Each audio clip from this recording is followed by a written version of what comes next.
Waiting. Starting. Loading.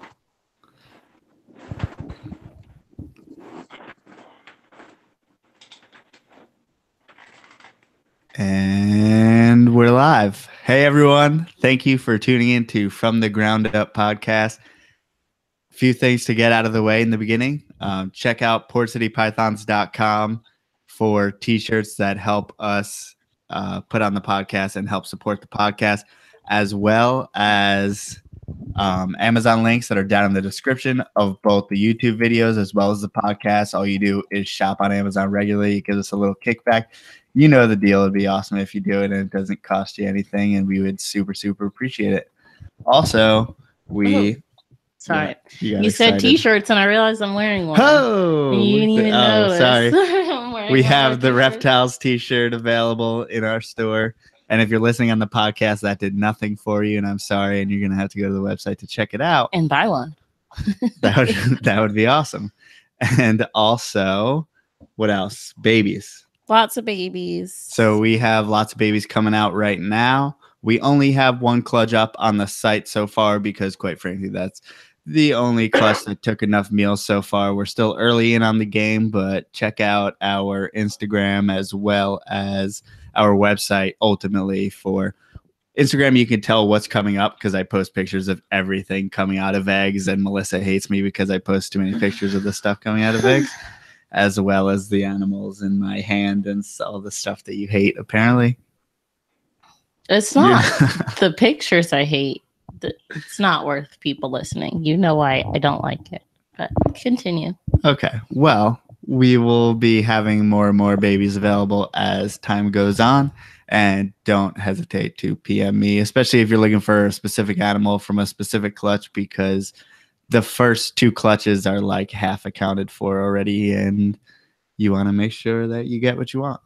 And that's pretty much it. Do you have anything to add in our little intro? No. That is it. Today we have Brandon Fowler of Roaming Reptiles. So Brandon is a full-time reptile educator. He does shows all over California, and I'm pumped to have him on. I listened back to a bunch of podcasts from way long ago, from Reptiles Radio as well as Herpentine Radio. And we're talking like 2013 or so. And Brandon had said that, okay, which is kind of weird. When you said way back. I thought you were gonna say back, 2000, like. Well, like the birth of the podcast. True, I guess podcasts have like only really been a thing for maybe the past 10 years. Yeah. Okay. Context. So, and you had mentioned that you had started your business basically off of just someone Facebook messaging you. So Brandon, first of all, thank you for being on the show. And second of all, can you kind of explain the story behind that? Yeah. First of all, thanks for having me. I appreciate it. So Roaming Reptiles belonged to a guy named Andrew Barton, who lived here in Bakersfield, and he did shows, and we hired him for my daughter's classroom. That was one of his first shows that he ever did. We hired him. He came to my daughter's classroom, did a show. It was pretty cool. And that was it. You know, he left. We took our daughter home, and it was all good. And something like 4 or 5 years later, I got an email from him. He didn't realize that we hired him for our daughter's school a few years earlier. I think he just saw like my profile picture and I was holding a snake or something, and wanted to know if I'd be interested in taking over the business and buying it because he had to move out of town and couldn't take it with him. So that was a big chance to take because before this I never have spoken in front of people. It terrified me to talk in front of people. I tell people all the time I failed classes because I wouldn't get in front of the class and like give a research paper or something like that. It scared me so much. And so I decided to take a chance and do it. And one thing led to another and kind of took off, man. And we've been going nonstop now for about 10 years. That's crazy. I couldn't believe you even said yes. If that's like it, or let your mind even think about it. You know, It's crazy. I'm surprised I said yes too. But we went to his house, and I was looking at some of the animals, and we were talking, and we kind of decided on a price on what we could do, and it happened. And I remember doing my first show. I was so scared. It was a birthday party, and I was absolutely terrified.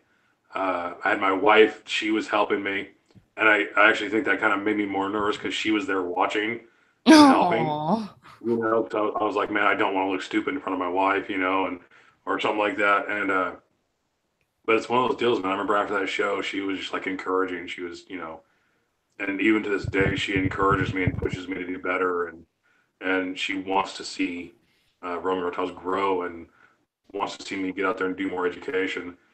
So I tell people she's the backbone of this not only this family, but this company. She does all the behind the scenes stuff, and I get to play with animals and talk to people. So Absolutely. And I think that's super important. I think you see that throughout the reptile community. And I mean, I guess any business owner needs kind of the support of their spouse or whatever, because it gets so definitely. entrenched in your life. So, how did you get past like the initial? Did you get any tips or anything on shows to do, or did Andrew kind of have a show laid out that you emulated? How did you kind of come up with a show? and develop it. Yeah. So I was really lucky because he told me, he goes, you're going to do, 15, 20 shows with me before you take it over. Oh, well, that's And great. you're just going to be my assistant, and you're just going to, hand me animals. You're going to see how the flow of it goes. And so that's what I did. I mean, I was basically his lackey. I would carry Reptile, the boxes, and set everything up and get everything ready for him, and learn, on interaction on how to do things. And then once I took over for myself, I started tweaking things, and I would talk to people and say, okay, well, what do you do here? Then I would kind of switch my thing around, and it's gotten to the point now where it's like I've completely kind of redeveloped on how education is ran, on how you do things, and it's really kind of been fun, man. That's awesome. So, what did you do before Yeah. roaming reptiles? And then did you just cut it off immediately and say, I'm going full out? Yeah, it was this or nothing, Wow. That's Um, scary. it's one of those deals where it is scary because you have a wife, you have a family, but it's something that I knew um, would take off. I had a feeling that this is what I was meant to do. If some people believe in that, you have that path that's just there, and you got to push through it and make it happen. And I believe this is what I'm meant to do. So yeah, I've worked in the oil fields. Uh, I worked in warehouses, forklift, stocking, inventory, stuff like that. So a lot of manual labor type stuff. Um, so it was nice to get out of the oil fields and play with reptiles for a while. Absolutely. So, what do you do when you go from you just have this business? And I guess people have a misconception a lot that you have a business and then people start calling you for your business or something. But you're there, you have a business. What do you do to get this started? Like, how do you market yourself? How do you get your first jobs? So when I took over, Andrew already had some schools. He had like the libraries, and we go to Rankin Ranch up here in Caliente. It's about an hour away, where people from all over the world come and spend their vacation at this ranch. And we go up there once a week during the summer and do shows for these people. And I mean, we have people from Germany and Australia, I mean, just everywhere, come in and do these vacations. So we got those back. Um, Andrew went there every other year. They've now had us there for 6 years in a row, which is a pretty big accomplishment. Um, but once we got into one of the schools, word of mouth, principals talk to each other, teachers talk to each other. So now we do pretty much all the schools in Bakersfield. Libraries are the same way. I think we have like 40 some odd libraries that we do every year. We leave to go to the coast tomorrow to do the libraries at the coast. And so we'll be driving to the coast and back every day, which is about a 2.5 hour drive there. But I got to get back to put the animals up and get them rest for the next day to travel again. So word of mouth has been phenomenal in growing the business. So how long did it take you to, I mean, was there a point where you struggled as far as financially, as far as struggling with getting business and all that? Geez, like, babe. like how'd you go from just a few schools and doing all this traveling and all that? And how much would you charge for a show, if you don't mind? So the first 3 years, 4 years was hard. It was one of those deals where it's like, man, I'm not sure if we can do this, you know. But every year it started to grow more and more and more, and we just toughed it out, man. We did what we had to do to get by. It's still not easy. It's not like I'm making just money hand over fist. I mean, we still got to, my wife is as she does all the accounting, so she knows what we need, what we have to have to cover, especially for our slow months during the winter, when we're not doing as many shows. Feeding the animals, paying for the animals, and all that. There's so much goes into it. So our birthday parties here in town, we charge $175, which is cheap compared to what some charge. I know some charge like $300, $400, $500. I won't do that. Clowns charge $175. Like, yeah, that is very cheap for California too. And the thing is, here's the deal: we charge $175. We bring about 20 animals, and which I always wanted to bring more than anybody else, right? I want to have that variety, but I charge $175 because I don't think it should be just for people who have money, right? I want the people that may not have $300 or $400 to spend to be able to afford my show. I want that low income school that can't afford some of these people to be able to afford me and have these kids have some fun and learn about reptiles. So I keep my prices down. Absolutely. And you kind of hit on a little bit that you try to keep diversity. So what is kind of your recipe for finding the right blend of animals to keep them engaged and then also have all the cool facts and them interested? With my show is very interactive. So it's not, I'm not going to go like scientific on these kids. I'm not going to, go in depth on a lot of stuff because they're going to forget most of that stuff. And I don't want to bore them. I want them to get excited when they see an animal. I want them to get a big smile on their face and want to interact with it. So my show is about them interacting. I want them to come up and hold it and pet it, have that touchy with them, right? Because that's where kids get excited. Kids want to save things when they can touch it. And so that's what really my show is about. And so we have king snakes and milk snakes and blue tongue skinks, boas, tegus, then we get down to like vinegaroons and hissing roaches and stuff like that to kind of make it fun. Then we have our tarantulas that we have moms come up and hold. And so it's fun to get the parents involved because that really helps the kids get involved. So. Now, were you into tarantulas and hissing things and all that before this? Dear God, no. Okay. I did not like tarantulas at all. I still hate them. Now I have a few of them and I absolutely love them. Scorpions, same thing. I have them all and I get to play them all. So it's one of those deals where I can't expect other people to overcome their fears if I'm not willing to overcome mine. And so I overcame my fears and so now we work on everybody else. Huh. So you're saying you'd hold a rattlesnake like that? Well, no, that's different. That's dangerous.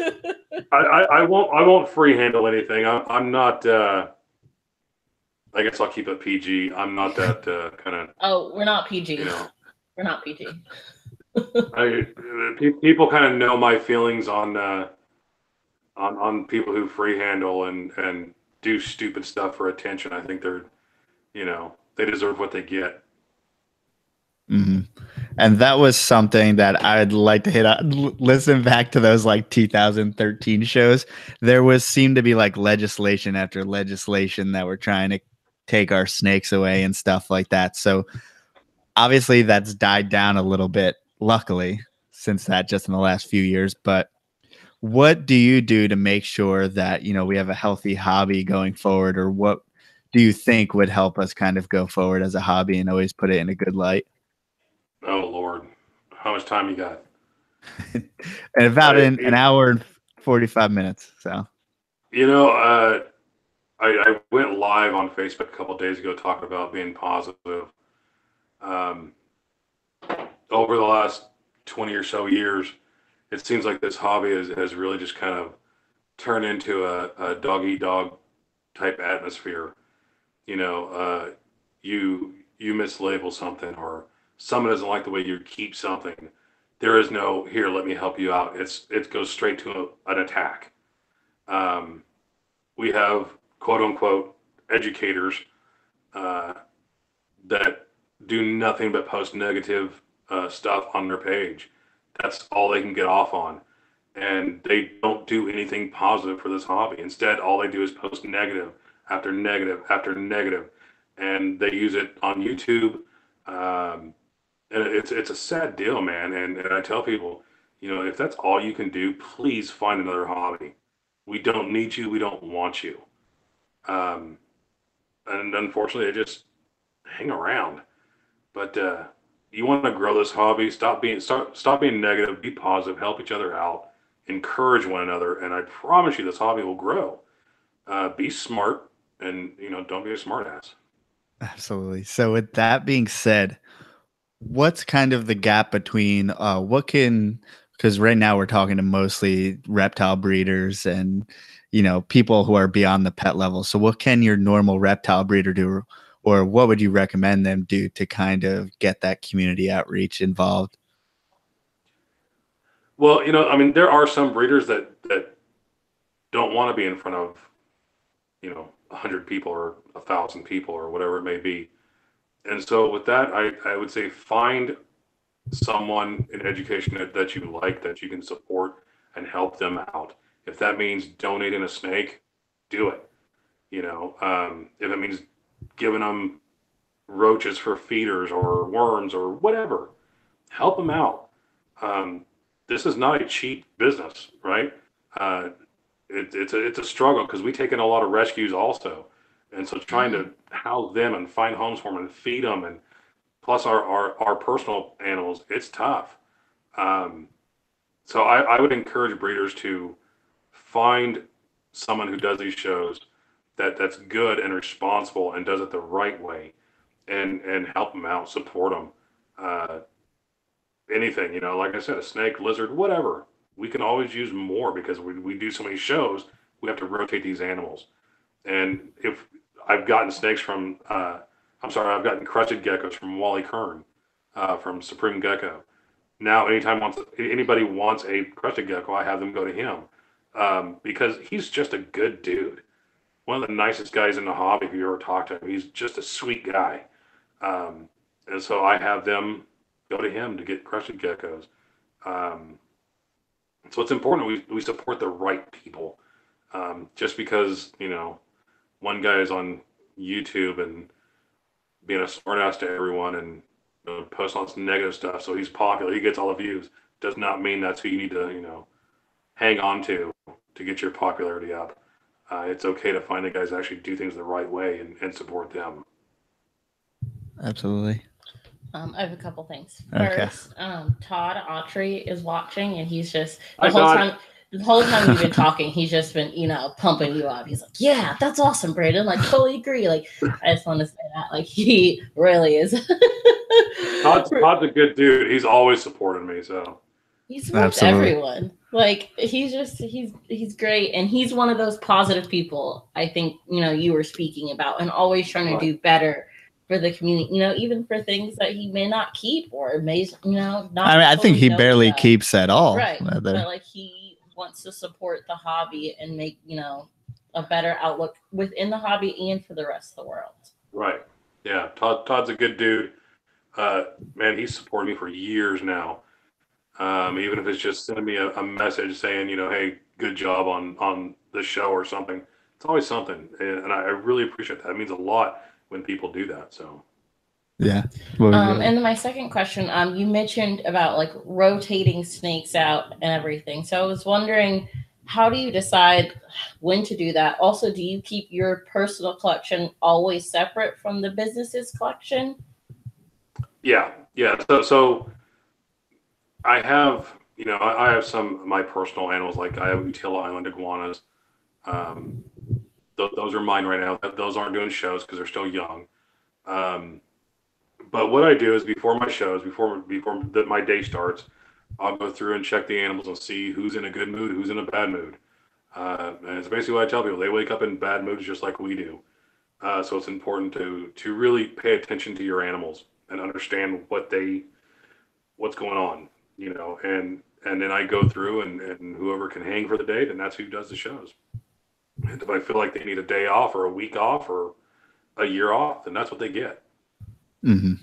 Have you seen any negative effects, or what would you look out for to be like, hey, this is time to switch that animal out and then bring a new animal in? And how much can they do? Because I know you have a crazy busy schedule. So, I mean, I have some animals that I can do, nonstop. I have, like, my tarantula, Rosie, she does every show. Midnight, my Tegu, she does every show.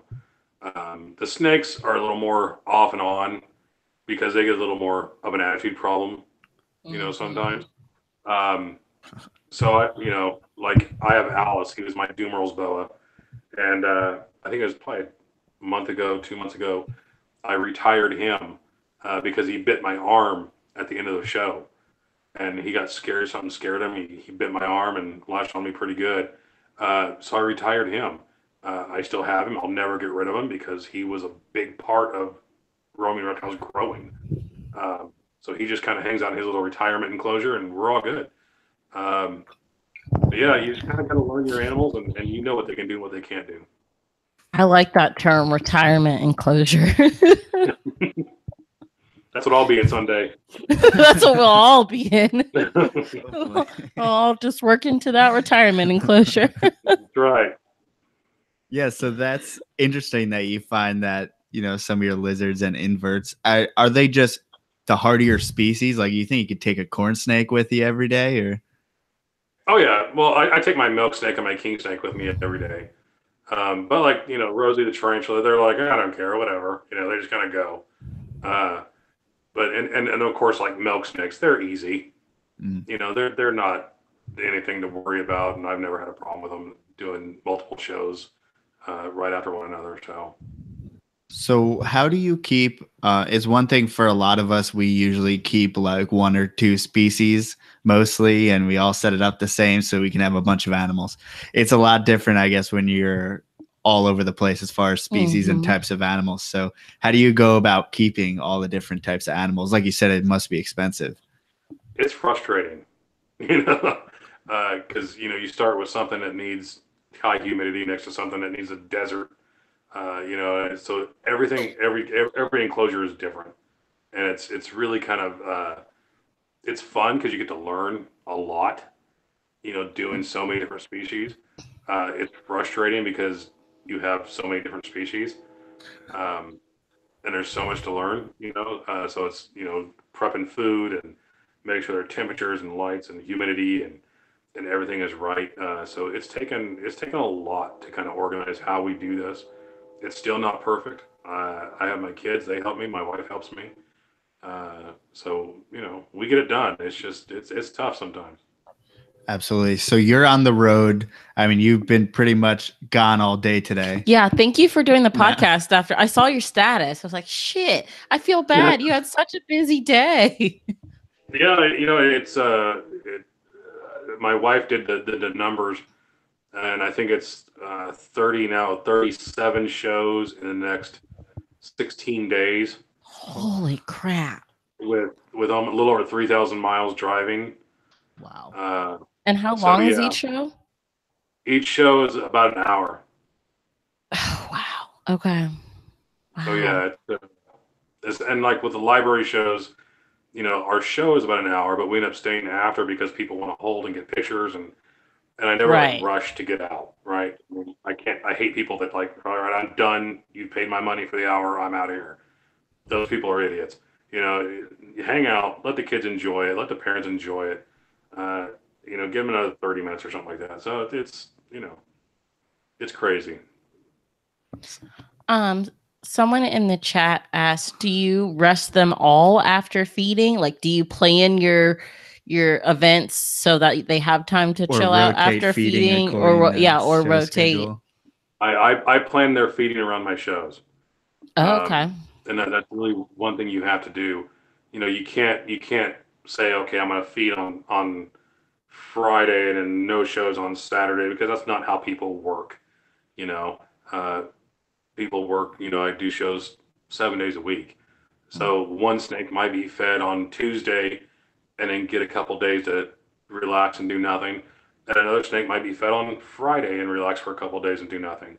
I've had it where I fed on a Friday and did a show with him on Saturday, and it was no big deal. People, there's so many things out there people freak out about. It's kind of silly, I mean, I've never had a problem using a snake the next day. I don't do it regularly. I don't have a need to do it regularly, but I've done it. Right. Yeah, I think there's always this set of rules that we've grown up with in reptiles where it's like you have to wait this amount of time after the snake eats to do anything with it, or Right. this long after it was shipped or put somewhere. Right. I mean, obviously you're moving animals a lot more than the normal person. What considerations do you put in when transporting them, and how do you make sure that doesn't throw them off too much?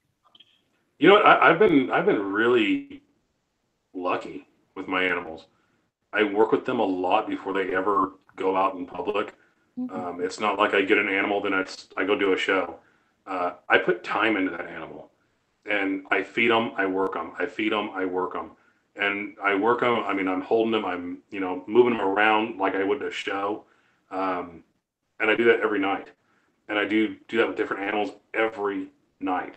That way, they get accustomed to what's going on. Then they get put in their traveling containers till we hit the road. But I always keep animals for a few months before they ever do a show, and I work with them to make sure they're going to be good at what they do. Mm-hmm. Now, this is coming from a little bit maybe for my own good, as far as because we're moving soon and we'll be transporting a bunch of animals in a car. But do you have any particular ways of keeping temperature in your car? Or, in California, I heard it was like over 100 degrees for a few days. How do you make sure everyone's cool, or in the winter hot, and make sure that your temperature is not too off? So the car I drive, I put the back seats down, and if it's wintertime, I turn the heater up. If it's winter, or if it's summer, I turn the air conditioner on. I keep their containers. I have Aspen or whatever they may need for that animal in there. I always have water with me, and it's funny. I put a video up of Midnight Artegu in between shows. I have a bottle of water. And I put the lid off and stick it up to her face, and she starts sticking her tongue inside the bottle of water, and she's drinking. And I do that for my snakes. I do it for all my animals. I'll stick the bottle of water up to them, and they'll take a drink and kind of do their thing. But temperature, I've never really had a problem.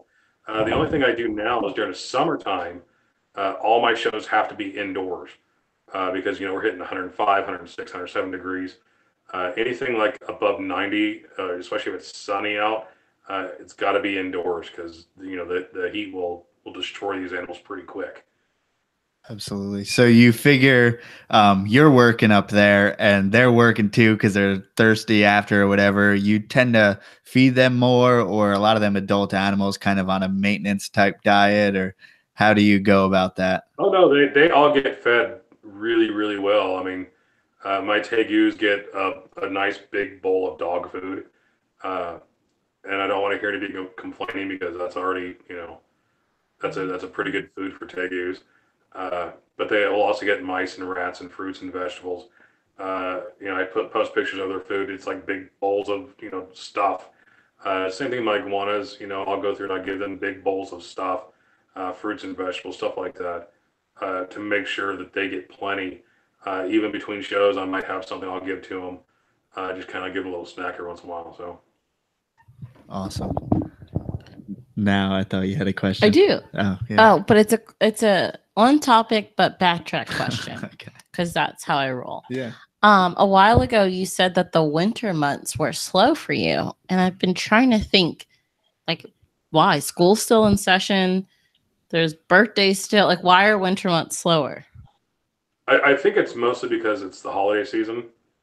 We have Thanksgiving or Halloween, Thanksgiving, Christmas, New Year, stuff like that. And so people are pretty much trying to save money, I guess. Mm. So it's not, and schools, they have out for 2 or 3 weeks in that time. And I think right around there is testing for schools. So they don't want, some dude with reptiles to come in and like mess up their whole testing schedule. But usually November, December, January is like our slowest months. This last year was actually pretty good. We actually kept going fairly decent. But we still plan as if it's going to be a really slow season. So we have to save that money from our summer season to get us through that winter. Even if we have a good winter, we just want to make sure that we're covered. Yeah, I think that's even something that reptile breeders could attest to. Yeah. They feel the same thing. They breed and have a bunch of babies in summer and stuff, and then the winter comes, you can't ship and all that, and then it's like famine. It's feasting and famine. So how did you go about kind of, besides word of mouth, I mean, how do you go about to all these libraries and stuff like that? And do you get paid for libraries in schools? I do. Yes. Yeah. Oh yeah. What kind of question is that? I think, well, there's a lot of people who do shows just kind of on the hobby level and will do it for free for someone. They have far more money than I do. Yeah, so. Business is business, babe. Come on. Just on that. We get paid for the libraries and schools and stuff like that, and even companies will get us for their events or something like that. No, we do a lot of free shows. I'm weak like that. We were eating dinner at a restaurant, and a dad came up to me and said, we've seen your show. We love what you do. And me being me and, not the smartest of businessman, I'm like, hey, give me a call. I'll give your son a free show. And so, yeah, he called and we did a free show. So I actually give away a lot of shows that we do for free. Or if I feel like there's a school or something that just can't swing it, I'll just do it. Because I want people to enjoy these animals. I want people to learn about them. Absolutely. So how do you keep that balance? Because I think we have the same dynamic as far as she's cared much more about the money in and out. And I would give away snakes to everyone. Let me defend myself for a second. Don't hold on. Before you start, close your ears. You send me a snake and don't tell her, and we'll call it good. Well, unfortunately, I only breed corn snakes, so all we got to offer. All I can give you is a corn. All right, if you're down, I'm down. But go ahead. Okay. I am not a cold-hearted bitch who only cares about money. No, it's not what I was saying. Me out. Yes, you are. Well, no, he had mentioned that his wife does a lot of the accounting and looking after the accounts. And I would say you take more of that role. When we can comfortably pay our rent, you can make all the trades and give away all the snakes your heart pleases. Right now, I'm trying to keep a roof over our head. If I wasn't here, he would fucking sleep in his car with all his snakes because he would get to that point. I think you and my wife have probably become really good friends. He just, right now, he's like, oh yeah, I'll trade you a snake and I'll trade you a snake and I'll trade you a snake. And like, I'm like, no, this is money. Well, here's the thing. As frustrating as it is sometimes, because there's stuff that I want bad, and I know I can't do it. if it wasn't for my wife, I could not do this. It's real easy. I could not do this job without her because she handles the scheduling. She handles Facebook. She handles emails. She does all that stuff that I would completely and utterly screw up, right? And I would book like 12 shows at the same time. And, so I'm lucky enough to have her where she schedules everything out for me. So it's totally worth it that she allows me just to play with the animals and go do shows, and she handles all that stuff in the background. So did she quit her job too when you bought this? And that's the most amazing thing. She works 40 plus hours a week doing HR. She's the head of HR at her company, and she busts her ass, man. And then she comes home and she's with the kids, and so it's nonstop for her, man. But she does it. So does she do any hands-on things with the animals? Does she mind the animals at all? She does. She helps at shows when she can. This day after tomorrow, Wednesday, I go to the coast, and I have 2 libraries up there. My last library ends at 3:30, 4 o'clock. I have to race back to Bakersfield because we have a 6 to 8 show here in town. And so she's going to take half the animals, go to that, and start that program. And till I get back in town, I can, help her out there. So she picks up, where I screw up and double book things. Yeah, that's amazing. And Genetic Henner says your wife is so cool. And Todd says your wife is amazing. A couple of weeks ago, it was pretty funny. I was doing a birthday party, and I booked a church at the same time, and I didn't really think about it because the preacher told me that they wanted a booth where kids can come out and see everything, and I was like, oh no, I don't booked it, and I was like, babe, can you do this? All you gotta do is have a booth. You don't even have to talk in front of people; just have a booth. She got there, and they put her on stage of the church in front of the whole congregation, and she had to do a show. And I was like, dear God, she is going to kill me. Because I thought it was just a booth. So she had to talk about all the animals and bring people up and do things. But my daughter went with her and said that she just totally rocked it and did a great job. So I'm pretty lucky. That's very interesting. I wouldn't expect a church to book y'all. I get a lot of churches. Really? Do you know what I'm thinking about right now? No. Oh, yeah. Can I talk about it? No. Please. No, it's weird now. Okay. All right, that's weirder. Now we have to talk. Now you got me wondering. We saw a video this week. I don't even remember it exactly, but it was this guy who keeps snakes, and he had this. Was it a corn snake? Yeah. It was a. Don't be mean to him. I'm not being mean. I'm just stating the facts. He had, what was it, like a blizzard or a snow corn snake, which if you don't know, those are like pretty much all white. And he said it was all white because God washed the sins of the snake and took away all his color.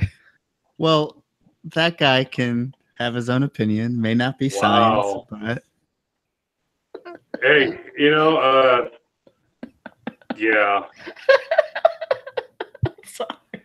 I don't. Here's the deal, and I know I'm in the minority here, but I think growing up in a Christian household, growing up in church, and still believing to this day, whether people like it or not, I don't care. I don't flaunt my faith. I don't push it down anybody's throat. You'll never see it. I don't post about it every day because it's mine, right? What I believe is mine. And so I think some of these people get a little carried away, like with what you said about, washing the color. No, it's called genetics. It's a pretty nifty little thing if you learn it. There's no reason to put, that into it. It's just science. It's all But good. but I think he was just trying to tie everything together and Right. trying to do something positive and using it as symbolism of. So Right, exactly. I think that's exactly what it was, a symbolism. I don't think he meant anything. At I least I hope hope he so. doesn't like go home and know. I This hope is why it's so. white snake. I yeah. really I hope hope he so. understands. If he just used it as a symbol, then you know what? Awesome, man. If that gets your point across and it helps, somebody out, awesome. If you do it because you actually think that's why it's a white snake, no. Yeah. Okay. I'm gonna Thank turn on you. the light. Yeah. Thank you for letting me ask that. Okay, what is the weirdest event you've ever done? Oh Lord. I've done some interesting shows, and there's some shows where I've had a really hard time, continuing. I did a show for a group downtown, and I remember them. They were all smoking pot. This group. It was some big carnival thing. It was like everyone was high, you know. And I remember one guy blew smoke in one of my frog's face. Francis had a big African bullfrog, and he blew the smoke in its face. Mm. And I thought I was going to come unglued, man. So I've done some weird ones. Uh, but that one, was one of the hardest because it's like some people get it. Some people have zero respect for anything. They just don't care. And those are the people that, I kind of can do without for a while. Right. Do you think that is there a palpable difference between doing a show for mostly kids and doing something like, have you had any venues where maybe it's more adults than you're used to? Like there's not even many kids in the crowd. Yeah, the pot smoking one. Well, yeah. I did a birthday party. I got a call for a birthday party. So when I got to the house, I said, who's the birthday boy, so I can say hi or whatever. Was it an Adele? And this guy in the corner in a wheelchair raised his hand. He was 82 years old. Oh, I love it. And I love wanted a it. reptile birthday party. So I did a birthday party for an 82-year-old. And he was like so excited. He came up for every animal. He would wheel his wheelchair up and hold every animal. And it was one of those moments, man. It's pretty amazing. But I've done it for, I've done shows for 1,000 kids. I've done it for adults that just want to see reptiles. So it's a pretty cool mixture. What's your favorite thing about doing the shows from that perspective? Oh Lord. I do shows for a place that helps young adults with disabilities, whether it be autism or just any kind of mental disorder, something like that. These kids, these young adults, all go to this place, and that's where I do my shows. They hire me every year to do these 4 different or 5 different areas. A few years ago, there's a girl named Michelle. She's blind. She's autistic. She has some other things going on. But I remember her always coming up and wanting to hold and touch an animal to see what it feels like. And I came back a year later, and she remembered every one of my animals. She remembered the date I was there the year before. She remembered all the animals' names. And I remember at the end of the show, she came up to me, and I went to shake her hand or something like that. She hugged me, and she said, "I love you, and I love your animals, and thank you for coming again." And to this day, man, I absolutely adore that girl. Those shows, man, you can't beat them. There's nothing better than seeing those kids get excited for something that they don't get to see all the time, and they actually get to interact with it. They get to come up and hold it. Just like now, we do shows every month for a adult living center with patients with dementia and stuff like that. And we go there every month, and these people are all like 60 years or older, all the way up to like 90 some odd years old. But they get so excited, which makes me excited. They get to see these animals. They come up and they're so excited to hold them, even though they just did it a month earlier. But it's like every month they want to do it again, and it's a blessing, man. It's fun.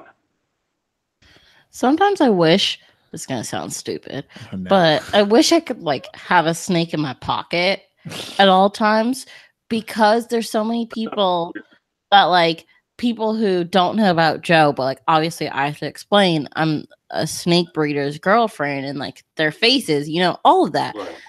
And I know if I could just get it in their hands, it would be such a different reaction than me explaining it. And so I wish I could just like always have it in my pockets, like pull out and be like, here, just touch it, like just hold it. I promise you, it's not what your brain is thinking right now. Well, I tell people, people that take their snakes to like Walmart, and Fast Trip, you don't need to do that, right? That's going to cause more fear than you are helping, because not everybody wants to see that animal or wants to have that encounter with that animal. And I think we get so excited sometimes to share our pets. We're like shoving their face. We're like, here, look at this, and they're not ready for it, And so I tell people, if your animals are not invited, don't bring them. It's real easy. If someone doesn't hire you or say, hey, can you bring a snake over to let little Johnny see it? Don't bring it, right? Because there's that potential to do far more bad than what you're doing, good. Absolutely. And I think that there's such a line where I don't know where it exists, but it's there, as far as there's people who definitely want as much attention for themselves as they do the animal. Well, that's the people you see walking down the street. Yeah, like with their boat. Yeah, with their boat. I feel like that's more for them, less so off. for the animal. Well, and that's one thing I try to get across to people is doing these shows. It's not about me. I'm not the star of the show. People don't pay me to see me, right? I know I'm not that, awesome looking to get that kind of attention, but animals do a pretty amazing thing. People want to see the animals. They want to learn about the animals. They want to interact with the animals. That's what I give them. The animals are the stars, right? They are it. That's why in most of my posts, I try to not post a lot of myself or pictures of myself, or if I do, I'm like with one of my kids that's helping me with the show, or stuff like that, because it's not about me. It's about the animals. And we have people that they feel like they have to be in every picture. They have to be in every video. They have to be the star of it. And they don't understand they are not the star, right? The animals are the stars. So what are the kind of steps and things that you do to ensure that people are interested without all theatrics and BS pretty much? It's funny because that's, I remember when I started out, I had people say, you got to be dramatic. You got to have some kind of suspense. And I'm like, dude, I can't. That's not my style, man. I just don't have that. And it's funny. I was telling my wife I needed, see about getting some new animals, and I need to mix something up. And she said something about on Jurassic World, Owen Grady said that it's a reptile, wow enough type, that's it right there. That's a big animal. They're excited about it, and I've really come to understand it. Man, all you gotta do is pull out one of these lizards or snakes, put it in a kid's hand, and you're good, right? They're excited. I don't need dramatic stories. I don't need to feed my snakes in front of anybody. I don't need to have them bite me, or go on YouTube and say, hey, we're gonna get bit by snakes today, and guess which one did it. You're not helping anything. You're just screwing everybody over. Absolutely. And now, okay, go. Oh, in the chat, they asked, what kind of insurance do you have in case of accidents or anything like that? So we have what's called a traveling zoo insurance, and I think it's like $2 million or something like that coverage. I don't know. My wife handles it. I don't, because I would screw it up. But luckily we never needed it, because you're cautious, you pay attention. There's absolutely no reason to ever need that insurance to have to use it. We have to have it for obviously the schools and libraries, stuff like that. But yeah, so it's a traveling zoo insurance policy. So is that something that's expensive that would be a barrier for entry, or is it reasonable as far as price goes? Yeah, it's expensive. I mean, it goes anywhere from 120 to 160 a month. So I mean, it can get pricey. So essentially, you got to do at least one show just to pay for your insurance.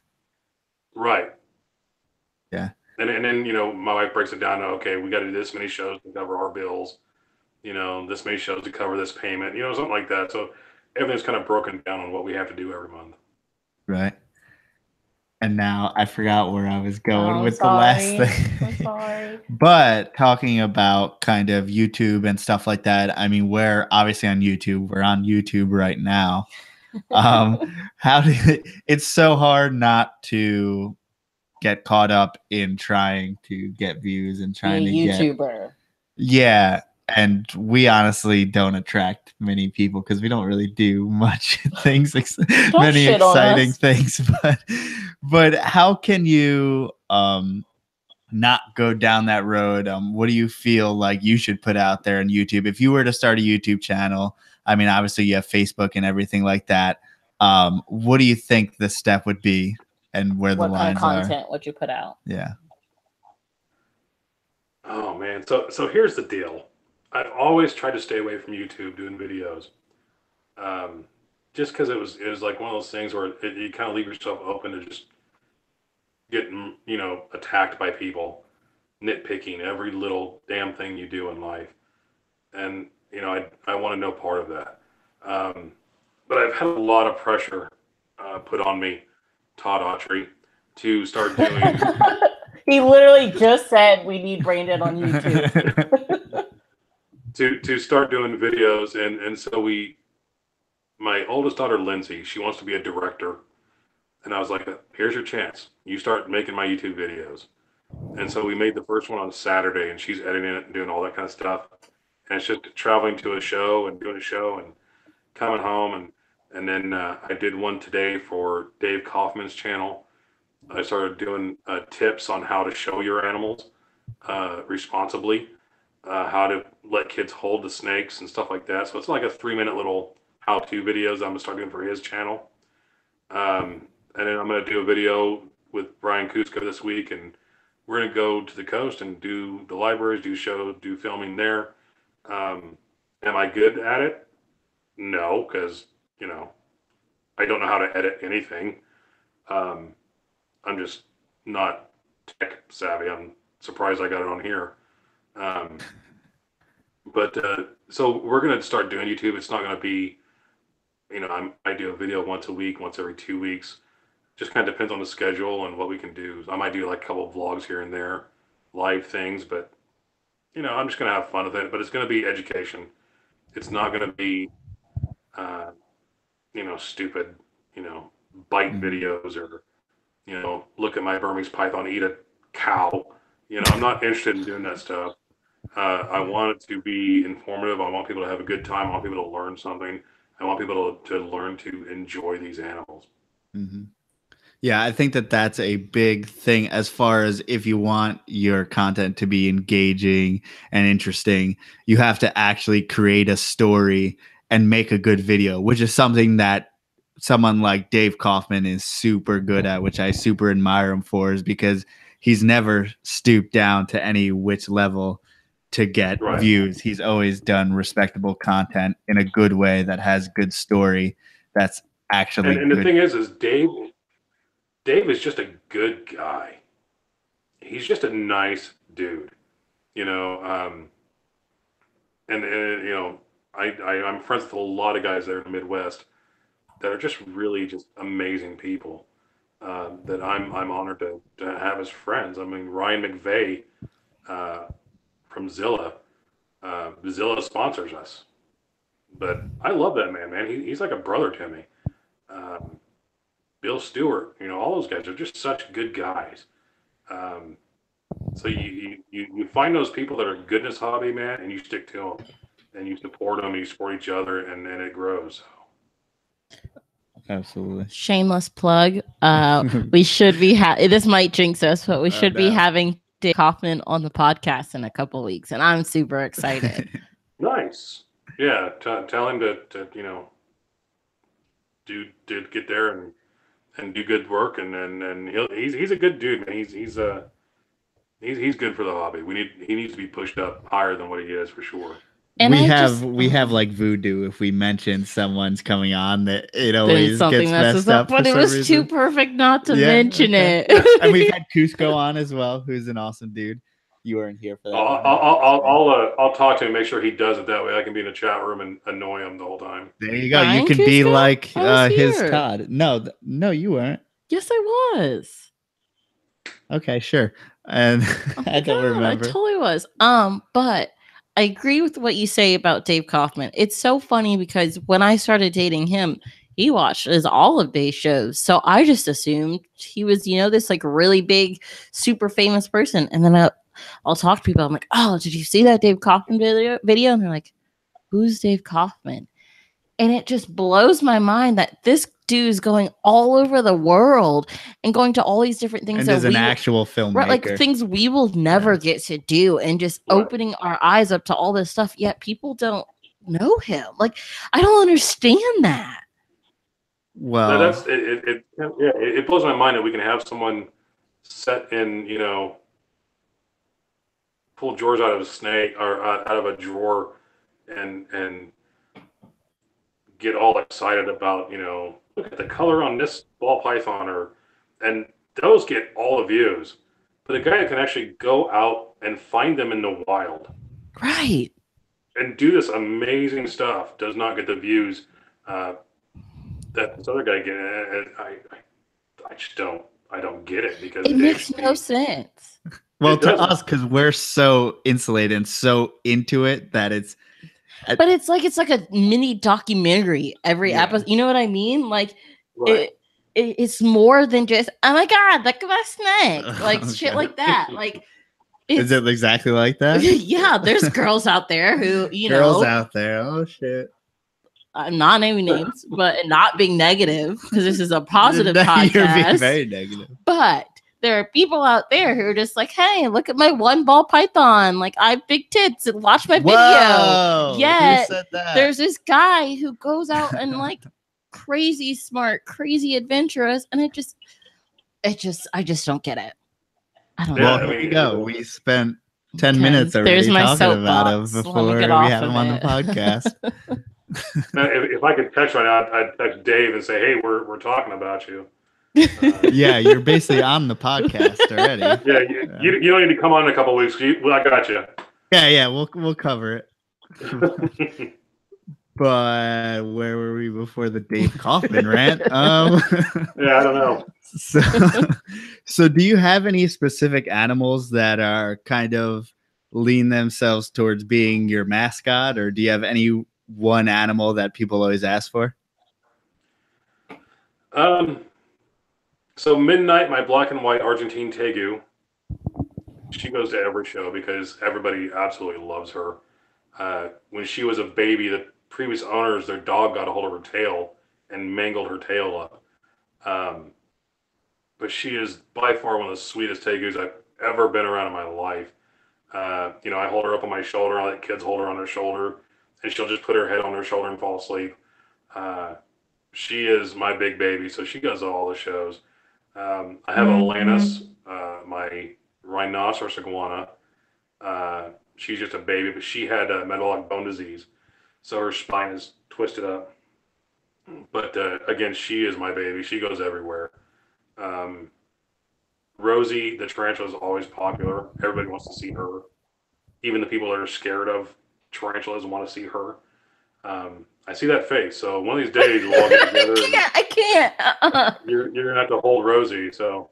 I do have to say fact that I slept. Our friend Wes has a bunch of them, and I slept in the same room as multiple of them. I wasn't even scared. It. Really? We were very intoxicated. It was like 3:30. But I that's the time when you don't want to hold them. And then also he's like, let's take out the IJ. It usually tries to bite me, but I guess he had some balls at the moment and everything went good. So we took out some things. Do tarantulas bite? I don't know anything about them. I literally just know they freak me out. If it has a mouth, it can bite, or fangs for that matter. They do also like shed hairs on you, right? Yeah, I think I'm actually allergic to their hairs because I've handled them so much. Now it's like I itch pretty much 24/7 on my hands because of it. But it's one of those deals where I can't stop using them because they're popular. And can you wear a glove? Yeah, but that would look stupid. And plus, you would be like, I have a glove on, but someone else put this in their hands. Right, exactly. So I keep my tarantulas because I can't tell you how many people have overcome a fear of tarantulas by holding Rosie. So I give them nice names because it helps. My monkey tail skink, his name is George. My lavender albino retic is Butters. You keep nice names. That way it kind of personalizes those animals with the people they're engaging with. Yeah, we don't want Slasher or I try not to get too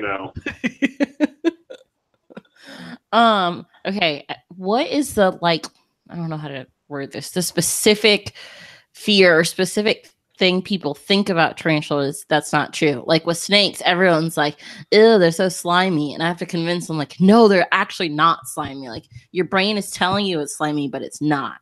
And so what's the thing people think about tarantulas that's not? They automatically assume that no matter what, they're going to tag you.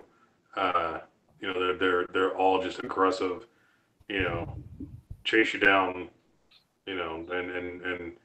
and bite you or whatever, and it's funny because I tell people, you watch these movies from the 50s and 60s where tarantulas took over the town and started fires and flipped cars over, and I always say, they didn't actually do that. That was a movie,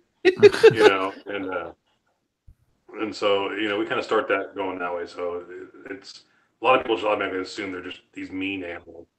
Mm-hmm. Now, everything that you mentioned so far has legs. So what's up with the no snake love?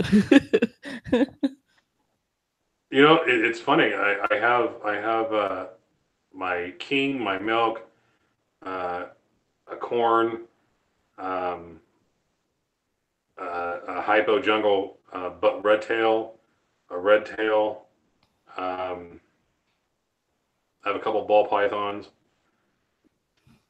My retic, my Dumerals boa, stuff like that. I haven't used a ball python in a show in probably 4 or 5 months. Yeah, because they're boring. Just joking. That was mean. Yeah, they are, but but I haven't used a bearded dragon in the same amount of time because people know them. They see them all the time. True. Bearded dragon and ball python. Everybody knows what those are. So if I have a special show where they request a ball python or a leopard gecko, or a bearded dragon, then I'll bring it. But I like to bring stuff that are a little more exciting to get people a little bit more involved. If I'm doing a show for, like I said, for the place that for the people that have dementia or something like that, I'll bring those animals because they're calm, a ball python, bearded dragon, stuff like that. Mm-hmm. Now, how do you safely have people handle, if you do at all, say something like a retic? So I never just give them the animal and say, here, right? I always have control of the head, no matter what. If you're going to do these shows, you have to be ready to take a bite. If someone's going to get bit, it better be you. It better not be one of the audience members, a kid. As a presenter, you take that. It's your responsibility. So you always put yourself in a position that if someone gets bit, it is you. Mm-hmm. So is there any time where you had to kind of take a bite, or I'm sure you've taken bites from little snakes and stuff during shows. What happens when kind of all hell goes loose? So my Dumerals boa, he's about 8 foot. I'm sorry. My Dumerals boa is about 6 to 7 foot long. he got scared and bit me on the forearm during a show, and he got me good. I mean, it was inside. I was like saying every word I could think of, but I was in the middle of a school assembly, so I couldn't say it out loud. That's a big, fat, muscular head with some jaw power. Yeah, so I just smiled and told the kids that he was giving me a little kiss.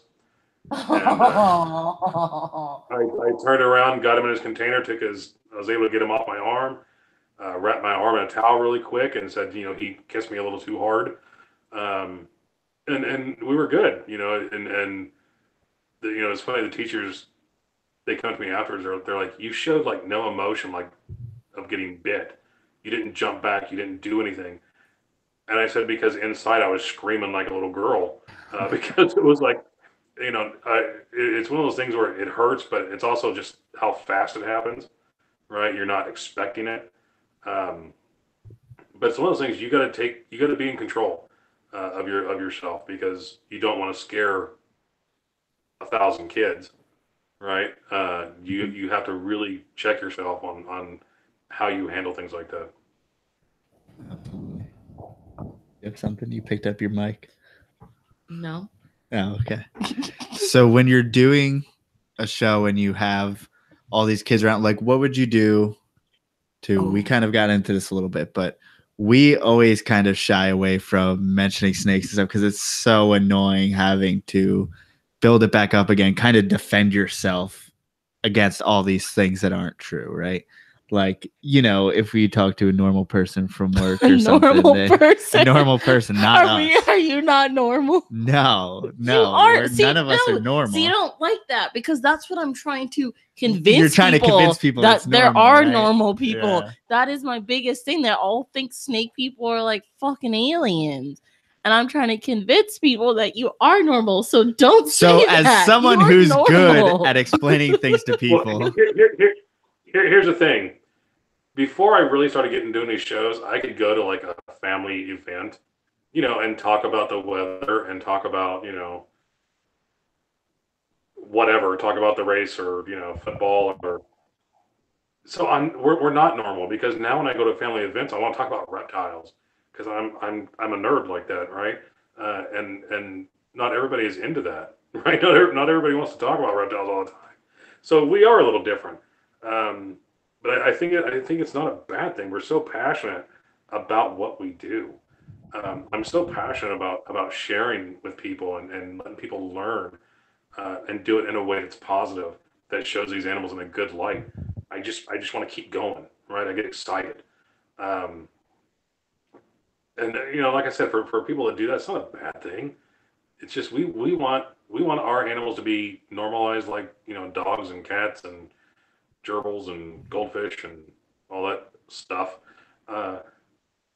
Is it going to happen anytime soon? Probably not. But you know what? We'll keep chipping away.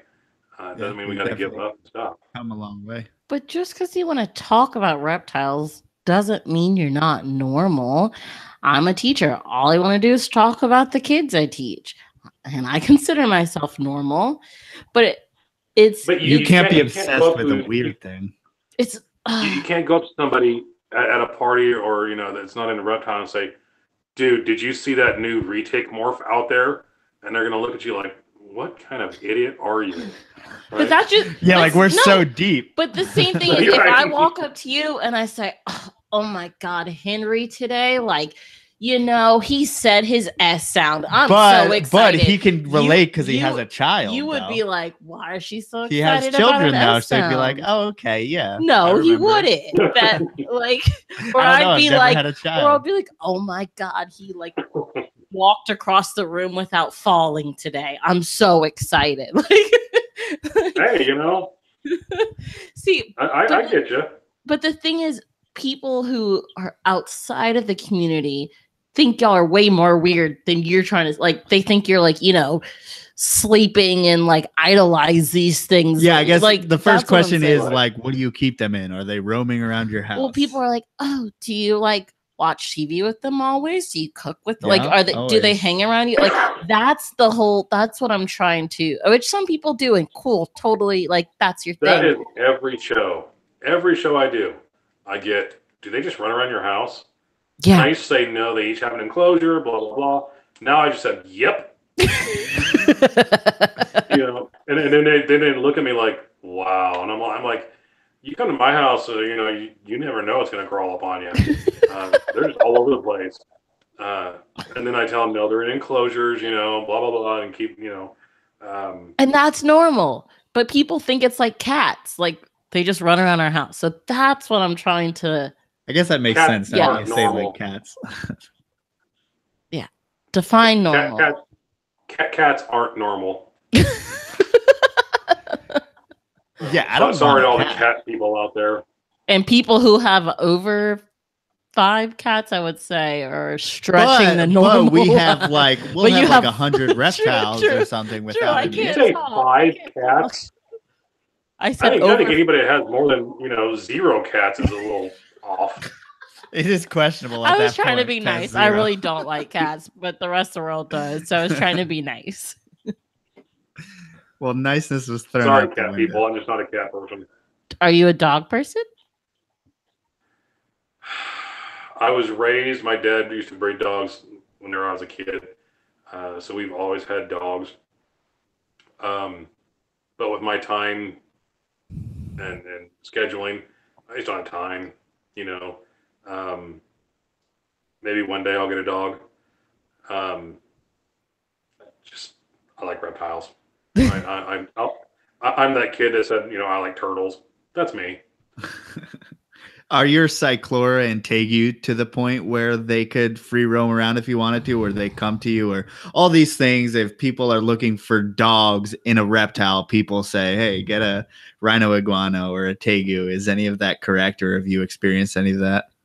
I can let Midnight, our Tegu, out, and she'll just kind of roam around, do her thing, and scratch to get up on your lap and fall asleep. That's pretty much all she wants to do is cuddle. My iguanas are still kind of young, so they'll still run around and nick your toes and all that good stuff. But so do dogs. Right? Yeah. So you're good. So that's, so I guess it looks like the Tegu kind of fits that bill, and I've heard. Oh no, we're never going to keep anything with legs, so. No, it's a lot of work. I like to keep my retic out and just let her roam around, around my 3-year-old daughter, stuff like that, because I'm responsible like that. So I'm just kidding. I don't. I wasn't sure if you were being sarcastic. My face was very stone cold. I was like, I don't know what to do right now. I'm not quite sure what. No, see, now I look stupid because the joke didn't work, but that's all right. I don't let my kids just hang out with retics and shoot video of it. People assume that a lot of times at shows and stuff like that. My kids will pick up like a corn snake or a milk snake or a king snake or something like that. I never let them handle like the Doomerals or retics or anything like that unless I have the head. It's just one of those things. It's not even about you and I can watch a video of a kid holding an animal and say, oh, that's cute. But the general public won't see that. They won't say, oh, that's cute. They will say, that is horrible parenting. That is dangerous. That animal should be outlawed. Right. And a lot of reptile people don't understand that. They're like, well, I have a right. I be able to do this. Yeah, you have that right. That doesn't mean you should do it. Use your head. Right. Think about how other people see it. And that's what's important. Not about how I see it, how you see it, because we're reptile people. We get it, right? But the outside person, they don't get it. So that's who we need to relate to.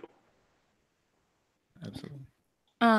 Okay. So do you feel like parents who hire you guys for the birthday parties, like, how do I phrase this? Like, are they closer to the reptile world than the general? Like, are they still asking the completely uneducated questions, or are they a little bit? I don't know how to phrase it. Are they any evolved or educated? Involved. That's what I meant to say. In my head, I'm like, okay, if they're doing this for their kid's birthday, like, they're not the person who's gonna ask, those, I hate to say stupid questions. Do you feel like that's? What? I get a mixture. I get a mixture because a lot of times parents, will bring us in for birthday parties. They're scared of the reptiles. The parents are.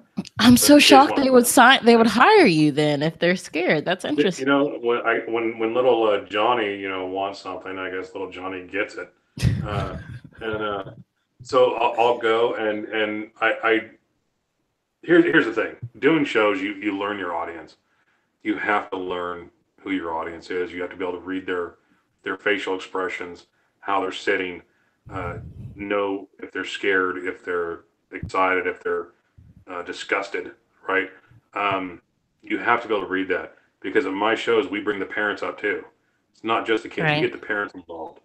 And I tell the parents, when you come up at my show, your life's going to change if you have a fear. I'm not going to scare you. I'm not going to call you out. I get volunteers. I do not call anybody. Okay. I don't think it's cool to embarrass people to come up. I want them to want to come up, and it happens at every show. They'll come up, and I tell people, if you have a fear, today's your lucky day, because you're going to get a chance to overcome that fear. So you should be really, really excited. And I say that at every show because I mean it. They should be really excited because they're going to get to overcome that fear today. And I tell them, you give me 5 minutes, that fear will be gone. And now, does it affect the kids after seeing, someone like an adult handle the animals that may have been afraid in the beginning? Oh, yeah, because if the parents do it, then the kids are just like 100 miles an hour. They feel more confident when mom or dad comes up and does it first. It kind of empowers the kids to say, okay, they did it, I can do it. And there's times where other way around. I had a little girl, she was like 6 years old. Mom was terrified of tarantulas. Little girl came up, and I put Rosie on her head, and they took pictures with a tarantula on her head, and she was so excited. And that kind of encouraged mom to come up and hold Rosie. So mom did that, and she overcame a fear. So it works both ways on that. Yeah, that's crazy. I mean, you get such an opportunity to meet different people and introduce them to reptiles.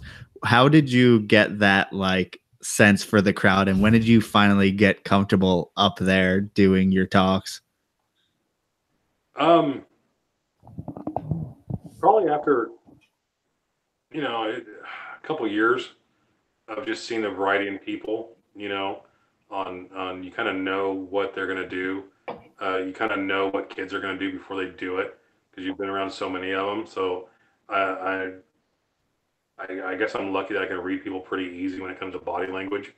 When I have a snake out or a lizard or something like that, I know what I need to do. I know that this kid, I can put this king snake on this kid's hand, or I can put on this kid over here, I can put it on his shoulders, or you kind of learn what you can and can't do. It takes time, but I think that's a big part of the shows, is be able to read people and understand what they can and can't do. Mm-hmm. Before those 2 years came up and you weren't able to do that properly, is there an equivalent to a reptile show bomb in comparison to a comedian bombs on stage? Were there any shows where it's just oh no, and then you struggle through it? Oh yeah, there's shows where it's I'd ask for a parent and none would come up, and I'm like, well, now I just like an idiot, no one's wanting to do anything. But again, then that's where it goes to reading your audience, knowing who will come up and who won't. Or a parent came up and I went to put a hissing cockroach in her hand, and she dropped it and stepped on it, just out of just thinking it was a roach type thing. Fuck. And then I made her feel bad. So I'm like, you killed my pet roach. Her name was Samantha, and I went through this whole thing, and she felt really, really bad. And I was like, I'm just kidding. I have 1,000 of them. It's all good, and we talk about it, stuff like that. So I've had some, interesting things happen. I laugh, but I feel like that's something I totally do. Actually, no, that's not something I'd ever do because I'd never touch one. But, yeah. Really? But if you go up there in the first Louisiana fucked me up to cockroaches. If I wasn't from Louisiana, I might have different feelings. But we have some of the most ridiculous. You're just kind of come to my show then. My wife has family in Texas. We'll have to come hang out. The Louisiana cockroaches are so ballsy and don't care, and we'll just get all. Yeah, no, can't do it. Yeah. As Can't opposed to the roaches that are not ballsy and do They care. all- Yeah, the Y'all don't- amicable roaches, the other personable places don't and- have the flying ones we have. What I don't know what you're talking about, but Thank you. Exactly. We have flying cockroaches in Louisiana. okay. And that's why I'm so terrified. If they never got off the ground, different story. Ours come off the ground. I don't know what you You see, he's acting like they don't. It's all good. Flying cockroaches exist. See, I need to Google it. you've really never heard of a flying No. cockroach? They exist.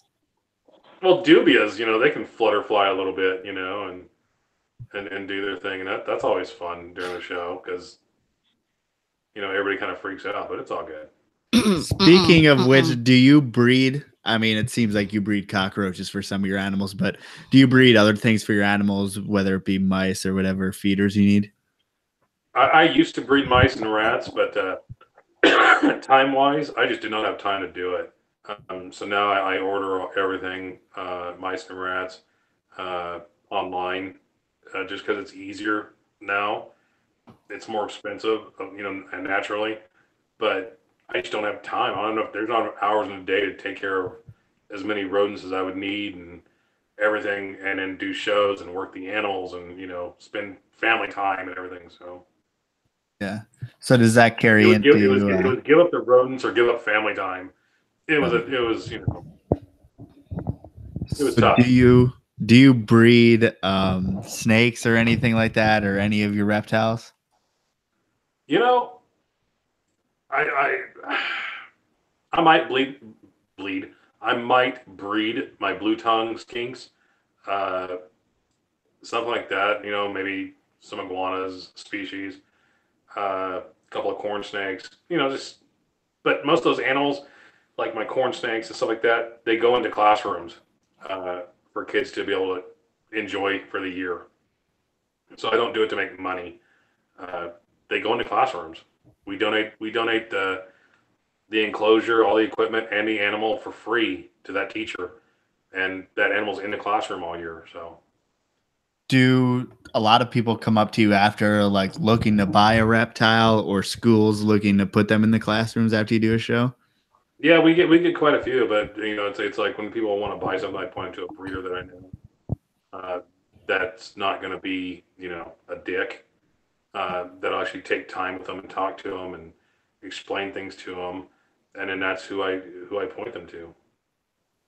Absolutely. And now, do you have any recommendations? Like, during your show, do you mention, owning one or having one as a pet, or which ones are good pets, which ones are bad pets, that kind of thing? So I really push like corn snakes and milk snakes, leopard geckos, crested geckos, stuff like that. I mean, obviously if somebody wants a retic, they're going to get a retic. I mean, if someone wants a berm, they're going to get a berm, and it's not my place to stop them. If they do their research and learn about it, then cool, man, go for it. But for kids, I push a lot of corns and milks and stuff like that. Right. Yeah, I think that's where I go as well, which is why I didn't feel like breeding much other than corn snakes as far as giving them out to pets. Like, I barely feel comfortable with anything much more of a corn snake, and I'm super cautious about even the corn snakes. But it's just hard. I mean, even like a ball python, I've seen way too many people not keep those correctly and have a bunch of issues. So I feel like corn snakes are pretty indestructible in their own way. Yeah, they're pretty hardy, so it's just easier, especially for kids, to have them. Now, as what? Sorry, I had a question, but go. Okay. I can remember it. Are your show animals? Do you ever maybe bring a baby to the show to show people, or do you wait for them all to be adults and all be good to go? And I brought. I was donated a hognose snake at the last Pomona show, and I would take it as a display animal so people could see it. I take it to this day, and if it's a new animal that I got in, that's sub-adult, adult, it hangs out and I work it for a while. If it's a baby, I play with it for a while, work it for a little while. Then I'll take it as like a display. That way it grows up doing the shows, and it's comfortable doing the shows. Uh, you know, the thing is people say, when you get this animal, leave it alone for 2 or 3 weeks and don't touch it. Let it get used to its surroundings, and that's BS. It's best that you get that animal and you start handling it right away. It's better to get that animal stressed out now and get it over with, and that way that animal can say, okay, you know what, we're good. This guy's not gonna eat me or attack me. It's good. Why would you let that animal calm down for 2 or 3 weeks and then start handling it and stress it out all over again? Do it now, get it over with, and I promise you, man, that animal will be badass for the rest of your life, and easy to handle. So that's what we do. I guess if it can't get handled by you right away, then it's not going to do shows every single day, be moved around, taken out of cubs. And do you remember your question? Oh, fuck. Oh, man. Depending on you here. Wow, you really forgot it, man. It's because the chat. I blame I'm trying to answer people in the chat. What? Okay, wait. What were we talking about like 2 minutes ago? I don't remember. How many hate comments am I getting on the chat room there? Oh, none. All positive. They're just all positive. And every time the chat kind of takes its own avenue and path. They're just shitting on me, honestly, now that I'm reading it. I wasn't reading it before. No, sorry. No. See, you got to read the whole thing. It takes its own path and avenue separate from what's actually going on here. Crap. What were we talking about 2 minutes ago? If he has baby snakes and brings them out, or adult snakes, and talking about parents at shows. Damn it. Different things. Well, let me save you, all right? Damn it. I'm so I know. mad. It was such a good question. Okay. You're fired. Okay, you go. So how do you keep, say something like a retic or a tegu, some of these things with large enclosures, do you have totally separate rooms and different setups for different things? Yeah, I mean, everything has its own enclosures. That's set up specifically for them. Like during the summer, my tegus will go outside. They have a nice big pen out there they can run around and do their thing.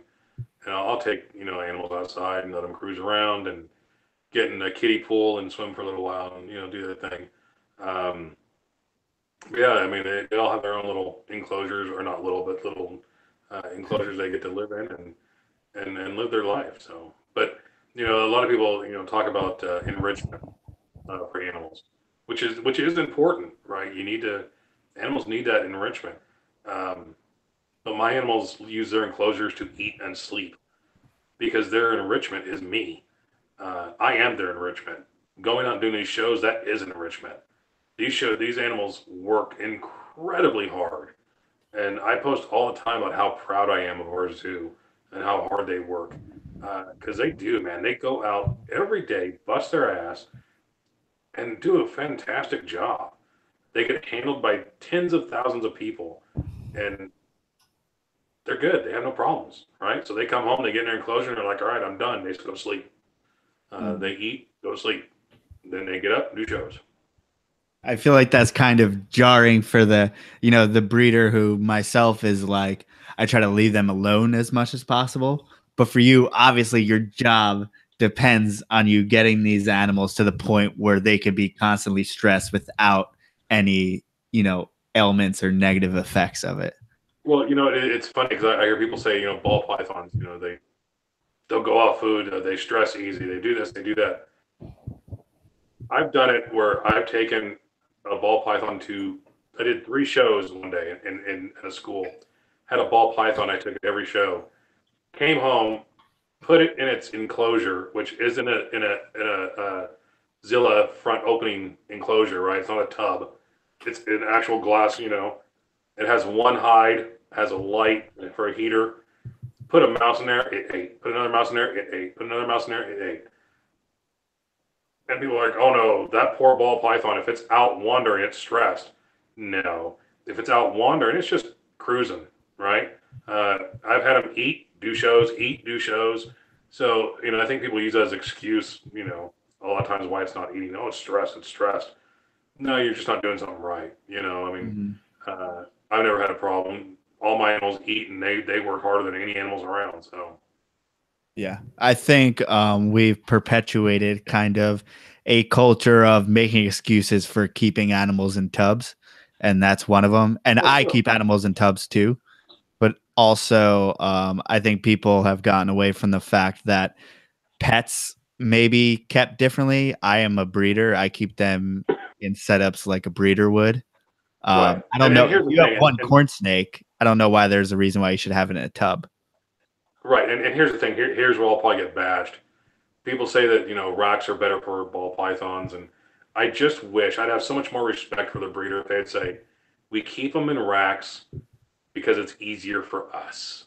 Mhm. Right? It makes our job easier to keep these animals in these racks. We can clean them, feed them. You know, don't say, oh, it's better for the ball python because I've put a baby ball python in a 40-gallon breeder and it thrived. Right? You can do it.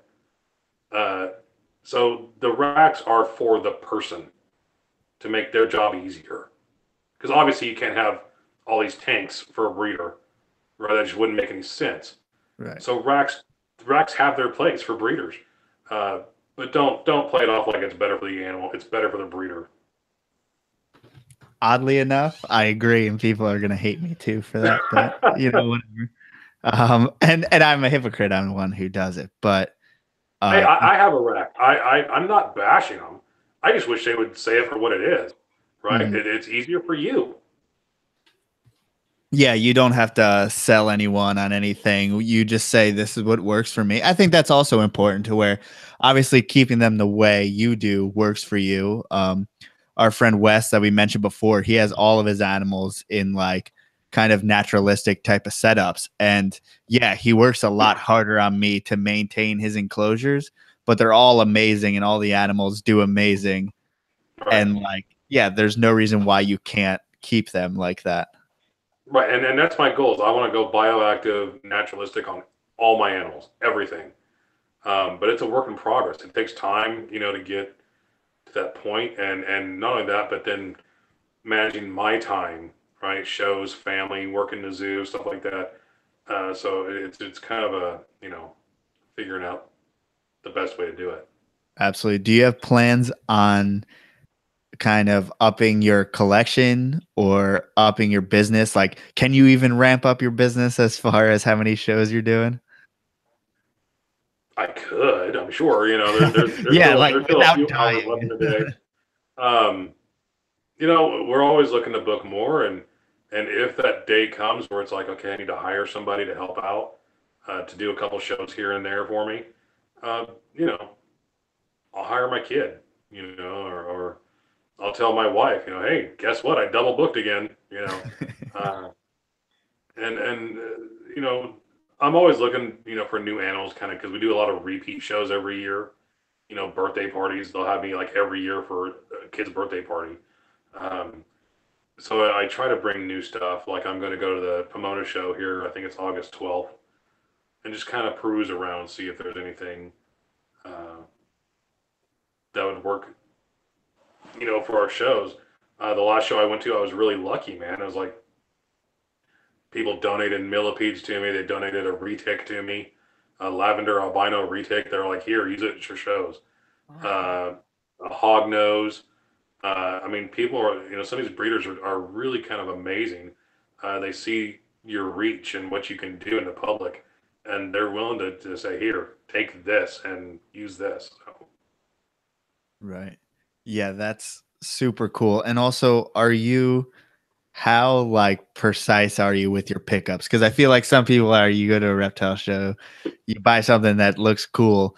Are you looking for a particular thing for a very particular purpose? um, no, honestly, I'm not. I go and see, and as I'm looking at the animals, I'm like, well, this would work good in this situation, or, you know, um, and then if I see something, I'm just like, yeah, I need that, right?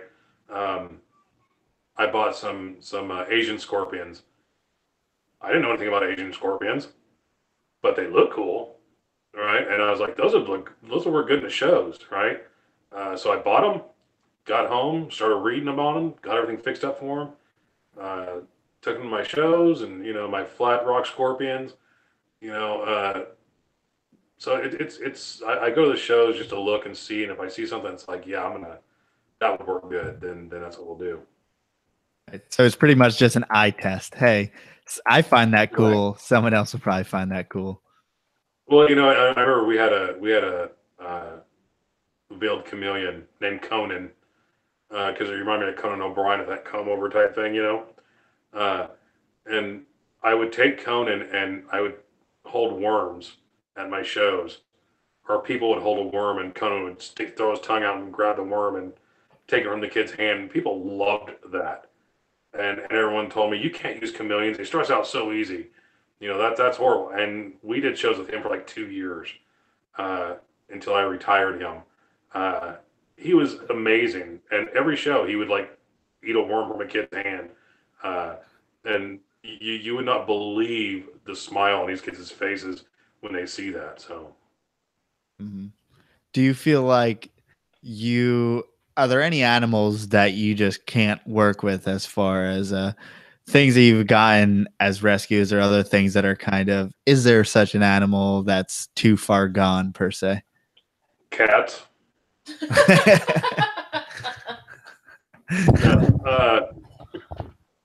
There's obviously I don't use like venomous, snakes at my shows. There's no reason to. People get excited for reptiles. It doesn't matter what kind of reptile. 90% of the time I bring my tegus out and they're like, look, it's an alligator. Then I have to tell them, no, it's a tegu. And they're like, are you sure? And I'm like, no, maybe you're right. I don't know, but we have fun, right? And people get excited. There's some animals, I always thought about getting like a croc monitor, and I still want one, even though it would just be my pet, my personal pet. I just want one because they're freaking awesome. I want an anaconda. It might not be a show animal, but it would be mine because they're freaking awesome. And I feel like I need to have my own personal pet that I can say, this is mine. I'm sorry, I remember my question. Oh, God. I remembered my question. I'm so excited. Well, say it before you forget it. Okay. Living in California. Now, I know California is like really big in snake world and reptile world. I know nothing about like California education, but living in California, do you feel like there's a lot of competition, more competition than you would face in another state? Yes. Question remember. See, you're gonna get me in trouble here. So I'm sorry. My closest competition, I think, is like 60, 70 miles away. Oh, that's not bad. And he used to come here all the time, and we've kind of gotten to the point where he doesn't really come here anymore because we've kind of taken over. And I travel everywhere. We went to Oregon and did school shows there. Whoa! I packed the animals up and we drove 12 hours to Oregon. Holy crap! And I was there. And you still only charged $175 for that? Oh no! we charged a little bit more than that. I hope you charged a lot of it more. Yeah, we travel everywhere. We'll go anywhere because I think it's I think my animals are good at what they do, right? And I want people to see them, and so we're willing to travel. Joe, you missed it, but he said he went to Oregon, which is a 12-hour drive for them. And I was saying, I hope he charged more than $175 for that. Yeah, that's crazy. There's no one in Oregon who can do it. And that's the thing, there is. But they wanted my animals, and who am I to say, no? I mean, that to me, that's such a big honor that they think that highly of our business and what we do and our animals. It's like I can't say, no, I'll pawn you off on somebody else. Right. I want them to have a good experience, and I know what our shows are about. I know how our animals act, and that's what I want to give them. Yeah, I mean, it's a compliment that someone's even heard of you that far out of where you typically have your shows. But what were you gonna say? So is Oregon the farthest you've traveled? Yeah. As far as driving, yeah, that was crazy. That's insane. There's nothing like crossing a border with a truck full of, or a car full of reptiles. Yeah, have you gotten pulled over? I've been pulled over. Yeah, I got pulled over coming home from Rankin Ranch up in the mountains. It's dark. It's a hill. It's called Lions Trail, and there's no street lights or anything. It's just dark, and there's a mountain on one side and a cliff on the other. And I'm driving down. I'm coming through Caliente, and I didn't know there was a cop by the bushes there. And I think I was doing like 35 or something, 45 to 35, something like that. He pulls me over, and he comes up to the window and asks me, what I'm doing. I said, "Oh, I do reptile shows, And he's like, "You have snakes in here?" I'm like, "Yeah, I got a bunch of them." He's like, "Well, just be careful." So, and then I've been pulled over and talking to the officer, and next thing I know, they booked me for a show for their kid. Oh, wow! So, and we kind of use do that. cool. When we're moving, use that. Yeah. When we're driving to Pennsylvania, use that. Yeah, and one thing I do is for police officers get a discount. Veterans get a discount because there's way too much disrespect for these men and women that are more than willing to risk their lives to help. And that's not saying, there's not bad ones. There's bad ones in every profession out there. But I promote the good ones, and I'm going to help them out. And if they have kids, and if I can make their day a little better by bringing a couple of reptiles to their birthday, then I'm going to do it. Absolutely. That's awesome. Okay. I'm going to take the mic for a little bit. Well, nothing. Go on. Okay, thanks. Real quick, I don't even know what time it is. What time is it? It is 9:43 our time, so 7:43 your time. We have about 15 minutes left. Oh, okay. You Are good? you good? Oh, I'm Okay. Okay, so in the chat, it's a thing. I don't know, our followers or subscribers like to give a celebrity lookalike to our guest. No. And actually it hasn't happened. It hasn't happened in a while, which is funny. Like, I feel like it hasn't happened in at least like 4 or 5 shows. But so I just feel like give me someone cool, man. They say you look like Tank Abbott, who I've actually never heard of, but that's because I don't follow fighting. Oh wait, you cut out. Oh, you there? Yes. Yep. Okay, what'd you say? Okay. I've gotten Tank Abbott before, yes. Okay. Well, a UFC fighter is pretty much better than a lot of other options. So yeah, I'm okay with that. As long as it's not like Butterbean or something like that, I'm good. Yeah, that's the defensive one. Even just with the name Butterbean, you don't know who. I don't know who Butterbean is. He's a boxer from back in the day. He was known for just. But Tank Abbott, thanks guys. I will take that, right? And then someone said Kerry King without his sunglasses on. I've gotten that too. Yeah, whenever Dave Kaufman was here, I was wearing my sunglasses. He was recording, and someone said, "You went and seen King," and I'm like, "Thanks, but I'm not that cool." But the beard's on point as far as that goes. I feel like it's very my wife recognizable. so I'm like, this is kind of like my thing, right? Yeah. Okay, second question, question from the chat. Totally random. But Simply Serpents, which is James Lewis, wants to know what your favorite pizza topping is. Wow, my favorite pizza. I love jalapenos. Oh, wow. he does too. I do. But you too, never but put it on not your pizza. I put red chili flakes like a normal person. I didn't know that was. I didn't know that jalapenos is an option. And pineapple goes on pizza too. Oh no. I'm from New York. If I ask for jalapenos or pineapples, I'm pretty sure they'd tell me to go fuck myself and give me pepperoni. So. God. Pineapple. Okay. Wish I hadn't asked that question now. It doesn't make me a bad person now. Come on now. No, just a bad pizza eater.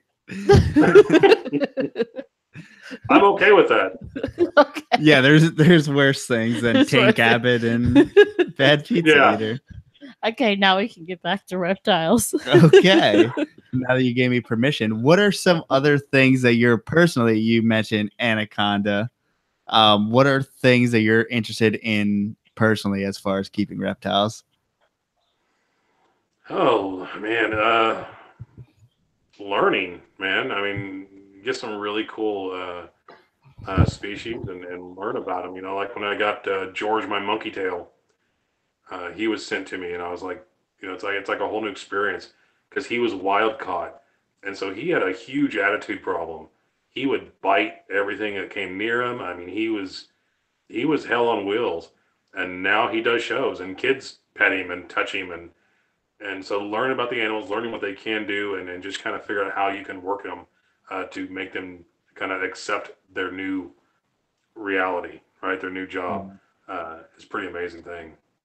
And do you feel like that's more pliable with, say, lizards, or because you're always bringing up lizards on how you like what your lizards do or whatever? Do you find that there's more between the eyes on them and they're more pliable and fun to work with? So it's funny because I've been sent animals from like Bill Stewart and Erica Mead from Friends of Scales Rescue, and because they have animals that might have a bit of an attitude problem. They send them to me to work with them and calm them down. And I've really done both snakes and lizards, where I've been able to pretty much calm them down fairly quickly and use them in shows. I have a Nile monitor. His name is Wilbur, and he was just not the friendliest Nile monitor you'll ever see. I work with him now, and he'll start doing shows here in a couple months. Because it's really about what you put into them. And that goes for snakes and lizards. Mm-hmm. So you'll put that much time into an animal. How do you like carve out a certain amount of time during the day to work with animals from when you're at shows or like when you come back from shows? So what we do is when I come home from shows, I'll put animals away, and then it's family time, and I'm with my family until my kids go to bed, and then my wife will go to bed. Then at 10 o'clock I start working the animals. So 10 p.m. from on, whenever I'm done, I work with the animals, feed the animals, clean the animals. Then I go to bed, wake up, and do it all over again. Gotcha. Now the chat wants to know, you haven't mentioned turtles or tortoises. Do you work with turtles or tortoises? I do. I have cicadas. I have leopards, California desert tortoises. I have a Gulf Coast box turtle, Russian tortoises. I don't use turtles, full-on water turtles on my shows just because it's a little more difficult to, lug those guys around.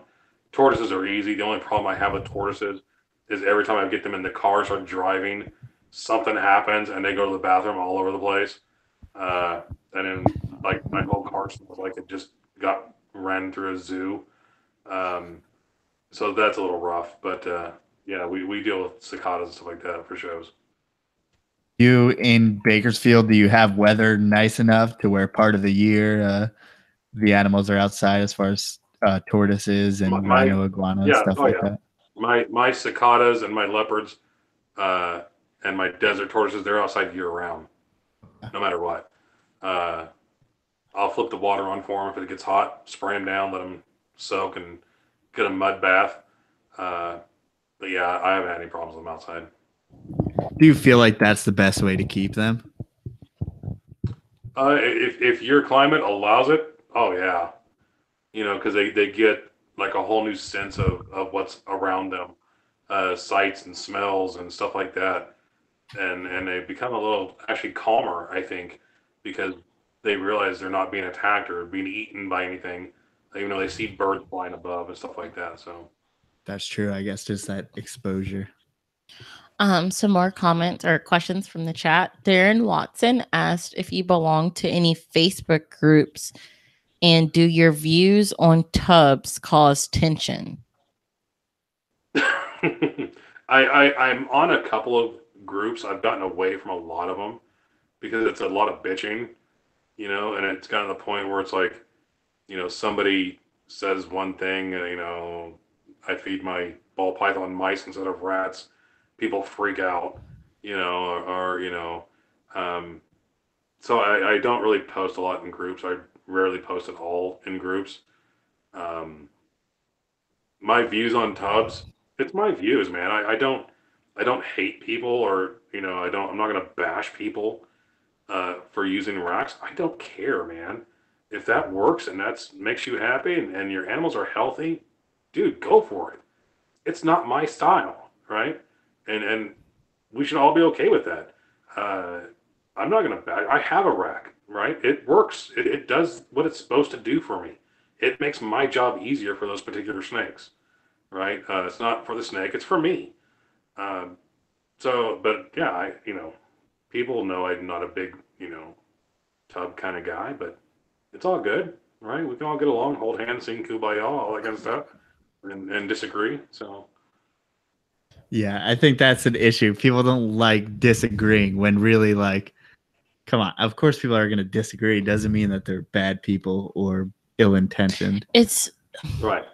I think it's hard in the snake community because it's a lot, right? It's not just like how we feel; it's like how we are affecting this animal, and I think people get so passionate about it, which in one way, like, cool, like, I'm so glad you love this animal because so many people in this world don't, and I'm so glad you care and you're so interested in it.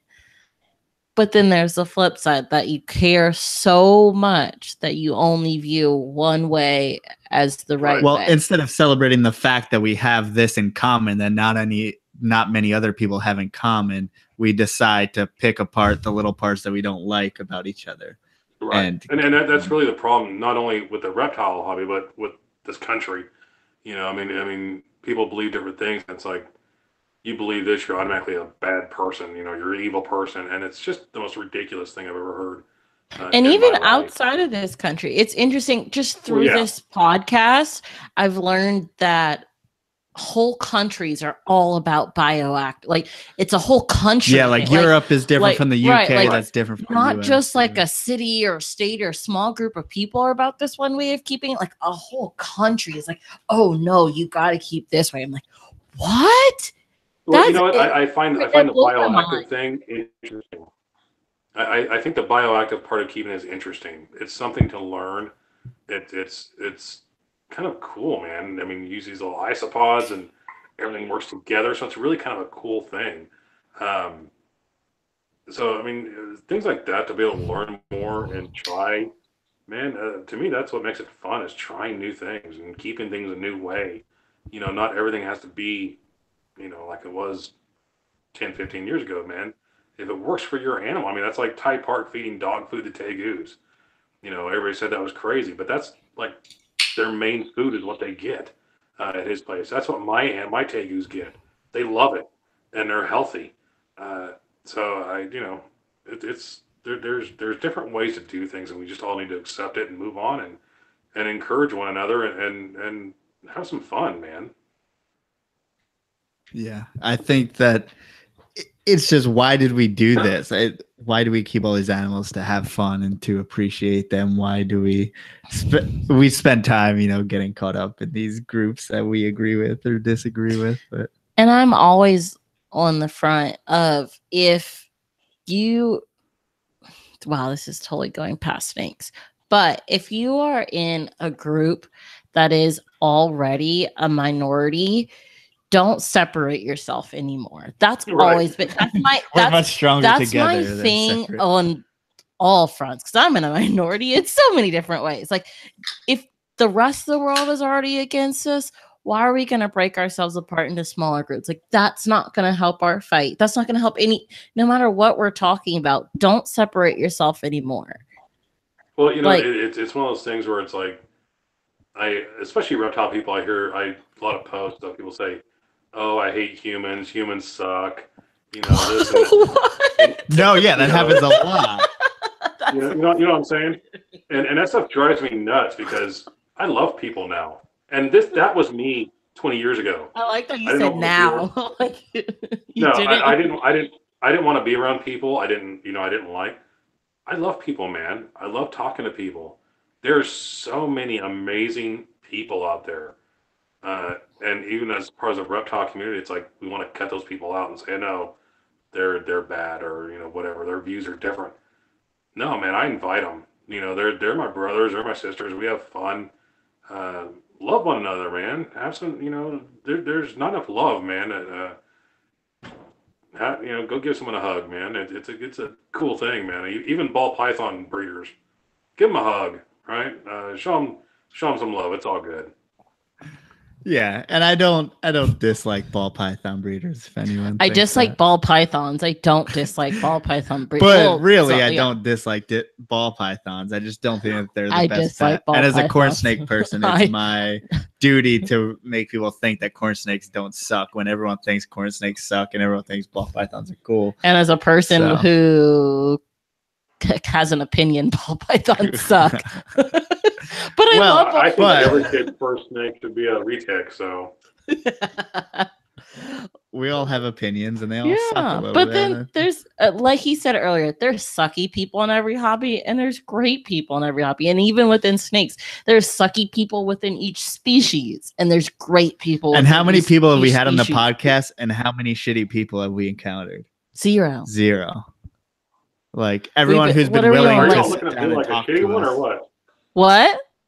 So were you guys like looking at me when you said it like a shitty guest, or what? No. We said zero shitty guests. Oh, okay, good. All right. Yeah, no. No, I was just saying, out of all the people, you would think that we would encounter someone who, that like, we really don't like, or like really pissed us off by the end of it. But that hasn't happened yet. Well, it's not over yet. There's still time. But I think it also has something to say with getting, eye to eye, talking to someone, right across from you.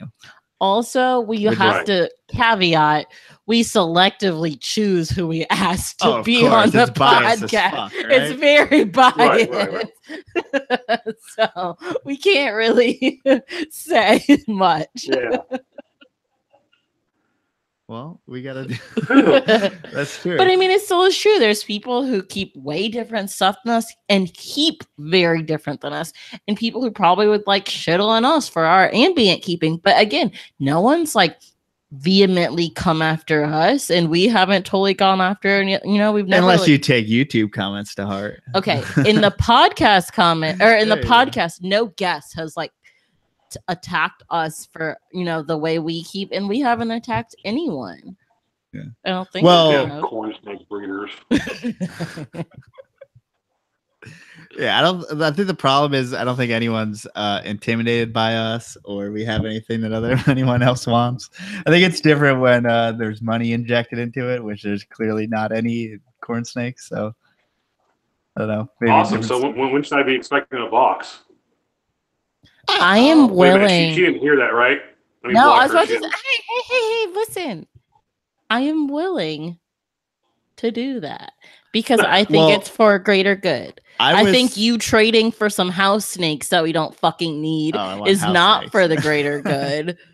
But I like house snakes. He all of a sudden, literally on like Saturday, he watched like 10 videos of house snakes in a row and like just like went so balls deep on them and was already setting up a trade. 2011 like he goes so intense so quickly. Like, no, let's not do that's not part of our project. But educating people and sending one out, I would not have a problem with that. What I would want to do, and I'm saying this over air, which I probably shouldn't say, but I would like to breed my palmettos next year. If I get a bug-eyed animal, I do not want to put those out to market.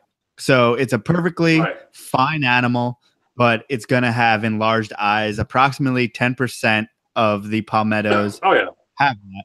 So I would like to send you a palmetto if I make one so that we can make it a really fucking badass snake that I send you. Oh yeah, that'd be amazing. And I don't know, are you familiar with palmettos? Yeah, they're freaking gorgeous. Yeah, so I feel like that's I've always just like wanted one, but damn, man, that price tag. yeah. Now they're That'll going hurt you. down. By the Well, time we everything make is, that's them, the way they it are not works. going to be. But I would like to because I don't want to put those in the market and crash whatever and think that will Right. make breeders think that's okay to breed. I need an outlet for those, so that would be a good outlet. Just thinking out Awesome. loud, people. But yeah. 365 days from now. Yeah, or I can give you some in the meantime. They're corn snakes. You can house them somewhere, right? Excellent. That's not. But anyway. Yeah. Oh, damn it. What? We're totally over time, but I have one last question. Go for it. One last question. Okay. Do you think your career path, your profession is for every snake breeder? No. Because I think that some are so self-involved and so insecure they feel like they got to be the center of attention, and that leads to trouble. That leads to someone getting bit because they're willing to take more chances. I'm okay not being the most popular kid in class. I'm okay, maybe not having 1 million followers or, whatever, because I'd rather do things the right way and be responsible. So it's not for everybody. And I think if you're going to do it right. Spend time to learn your animals. Don't buy a snake on Tuesday and use it Wednesday. You got to think for the future, but you got to use your head. And people have it, people don't have it. Some people get it, some people don't. But it's really about being responsible and keeping your animal safe, keeping your audience safe. Well, I think you got it. And I think you have made such a respectable business and community in California that extends way past California. And I think you're doing something that all of the people in the snake community should look to and respect and learn from. Well, thank you very much. I really appreciate that. And it's one of those deals where, I hope that I inspire people. I hope that I get people excited, not only at my shows, but other people in the hobby. I hope they can look at me and say, you know what, that guy makes me, just excited to do what I do. I want to inspire people. I want people to get excited and want to learn and educate. So. Yeah, I think that's so important because if someone asked me, if I didn't know that you existed and someone asked me, hey, I'm going to make a business where I full-time run around and do shows. Does this seem reasonable? Is there anyone who does it? Like, I didn't even know it was possible to do for a living. So like someone can be out there right now, have this idea and then just be like, oh shit, it's actually possible, and go do it. If you work hard and you do the right thing, you can do it for a living. So I think that's and you don't have to be dramatic, and you don't have to be a smart ass. You don't have to, do crazy stunts. You just gotta be understanding. You have to have patience, and you gotta have a love for humans, right? I mean, because that's what you deal with. You gotta have that passion, and if you have that, man, you're good. You can do it. Yeah, I think it's important to bridge that gap between animal and human because a lot of us can't play both of those roles, probably me included. But Brandon, thank you so much for being on the show. If people want to get in touch with you, where can they reach you? So my name is Brandon Fowler. You can find me on Facebook. Roaming Reptiles CA. Instagram, Roaming Reptiles. I have a Twitter that I never use because I'm not very good at twitting. Twitting. So, I like that. A lot of Facebook stuff is what I do. And so, yeah, send me your friend request. You'll see some, interesting stuff. A lot of reptile education, funny little pictures of my kids, so it's all good. Awesome. What do you have? Well, I just want to thank you again. This is a show like we've never had, and I think it was super interesting to hear the ins and outs of your business. Thank you. I appreciate it. Yeah. Also, I say this to everyone, which I feel like it's just becoming a robot now. If we ever make it out to California, we hope to come see you and meet you in person and everything. We have had like the past 5 shows have been California people. So I've really been saying this a lot. Well, so I guess y'all need to come out here and just make a tour, right? And clearly we need to take like 2 weeks, which will never happen. You guys can come do some of the shows. Yeah, I mean, that's the thing. It's such a big state with multiple different scenes, with multiple shows going on. There's just so much. There's so much. But yeah, we definitely want to come out there and meet all the people. But to our listeners, if you are listening, obviously, you know, we have Port City Pythons on YouTube. If you want to find us otherwise, catch us on Instagram at Port City Pythons, on the website, portcitypythons.com. This will be on SoundCloud if you want to hear the audio version and share it to your friends. And people are still talking about pineapple in the chat. So, oh yeah, they said you gotta stop that pineapple. How do I get into this chat? I need to straighten some people out then. So the chat, it used to go away after the live stream ended, but now it stays up. So if you go after this is over, go to our channel and click this little link, whatever. You should have warned the chat. Should have warned the chat. I've been saying it the past couple days or the past couple podcasts that it's up now.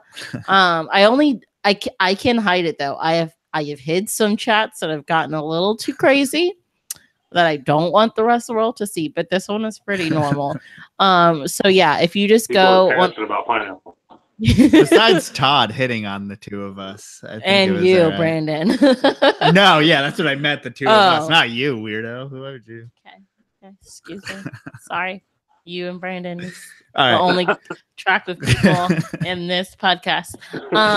But yes, if you go listen to or go click the YouTube later after it's like processing everything, you'll be able to see the chat and all that.